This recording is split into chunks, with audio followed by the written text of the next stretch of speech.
Assalamualaikum, alhamdulillah, terima kasih teman-teman semua.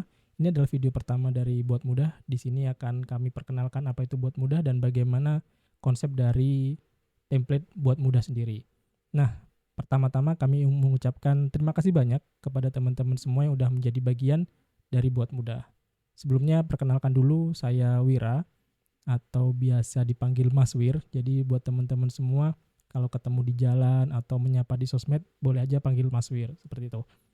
Kemudian kalau dibuat mudah sendiri, biar teman-teman lebih dekat, kami berusaha untuk membuat sebuah template atau dashboard yang bisa memberikan kemudahan buat teman-teman semua dalam mengelola kerjaan, sehingga teman-teman bisa lebih produktif melakukan hal yang lainnya. Dibuat mudah sendiri ada beberapa hal yang kami perhatikan terhadap template-template yang kami tawarkan kepada teman-teman semua. Yang pertama adalah at a glance dashboard. Jadi harapannya teman-teman ketika ngelihat template ini atau menggunakannya, sekali lihat itu udah tahu mau ngapain, kemudian apa yang jadi prioritas, apa yang harus dikerjakan, apa yang harus diarsipkan, itu sudah kelihatan dalam satu dashboard. Jadi at a glance itu langsung kelihatan. Kemudian yang kedua adalah kami menawarkan fitur-fitur esensial atau fitur-fitur yang sangat penting karena kami melihat di luaran sana banyak dashboard-dashboard buat admin atau jadi mengelola kerjaan dengan fitur yang melimpah, tapi sebagian besarnya malah nggak kepake. Nah, harapannya di sini bisa lebih maksimal lagi buat teman-teman semua, jadi bisa lebih fokus kepada hal-hal yang produktif. Yang terakhir adalah kami menawarkan tampilan minimalis. Harapannya teman-teman nggak ke distract atau terlalu lama ngeliatin dashboard sehingga lupa bahwasanya ada hal-hal lain yang lebih penting untuk dikerjakan. Oke, dan dibuat mudah ini kami menggunakan Notion. Kenapa Notion? Karena beberapa hal yang kami perhatikan bahwasanya Notion ini sangat membantu untuk produktivitas. Yang pertama adalah dia customizable. Jadi Notion ini sangat bisa atau sangat mudah di-customize dari berbagai macam sisinya. Sehingga teman-teman bisa leluasa nanti template yang udah diberikan pun bisa di-customize sesuai dengan kerjaan teman-teman. Yang kedua adalah dia multi device. Jadi nggak cuman di satu device, dia bisa di Android, bisa di Apple, bisa di Mac, bisa di Windows, semuanya asal terkoneksi dengan internet. Sehingga yang ketiga, ini yang cukup menarik, dia juga bisa kolaboratif. Jadi teman-teman nggak, yang punya tim nggak harus kerja sendiri, bisa masukkan timnya. Jadi siapa jadi desainer, misalnya siapa yang harus nge-review, itu bisa kolaborasi dalam satu dashboard. Jadi semuanya bisa melihat seperti itu. Dan gimana cara menggunakan Notion? Yang pertama dan paling penting adalah daftar dulu. Daftarnya di notion.so.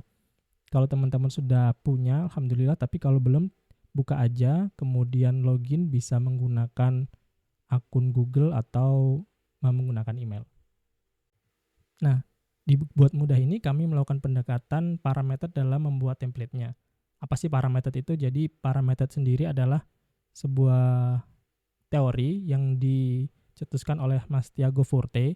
Jadi beliau menulis 2 buku, ada The Building a Second Brain dan The Parameter. Jadi buat teman-teman yang ingin tahu lebih detail tentang parameter ini bisa baca di buku beliau yang The Parameter. Atau kalau ingin lebih luas lagi ada Building a Second Brain. Nah, seperti apa ringkasnya tentang parameter ini? Jadi para itu singkatan ya, PARA.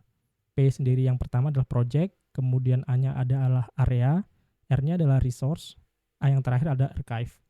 Apa sih project itu? Jadi project ini gampangannya adalah kerjaan jangka pendek yang paling aktif dan sedang dikerjakan. Jadi kalau teman-teman ada yang masuk kategori ini, nah itu masuknya project. Kemudian area adalah tanggung jawab jangka panjang yang perlu dikelola terus-menerus. Ini biasanya cuman dipantau, tapi dia jangka panjang dan kita harus mungkin suatu ketika akan dirubah gitu.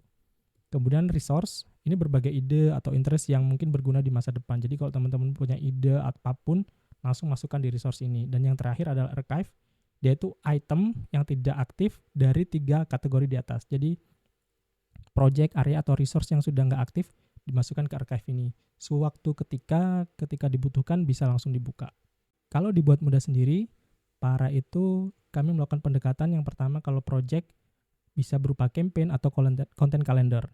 Dan areanya bisa active client, social media account yang aktif juga. Jadi kita pantau sejauh mana perkembangannya.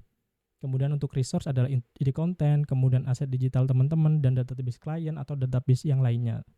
Untuk archive, jelas seperti yang tadi adalah item yang tidak aktif dari 3 kategori di atas. Jadi kalau teman-teman punya campaign atau klien yang udah nggak aktif dan mungkin nggak bakal dipakai lagi, masukin ke archive. Suatu ketika pas keinget itu tinggal dibuka aja archive-nya.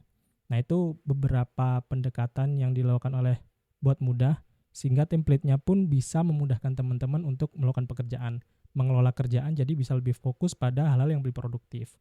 Itu aja dari saya Mas Wir. Selanjutnya kita akan kenalan dengan masing-masing section yang ada di template dari Buat Mudah, sehingga teman-teman bisa mengelola kerjaan dengan lebih mudah dan fokus pada hal-hal yang lebih produktif. Sampai ketemu di video selanjutnya ya. Terima kasih.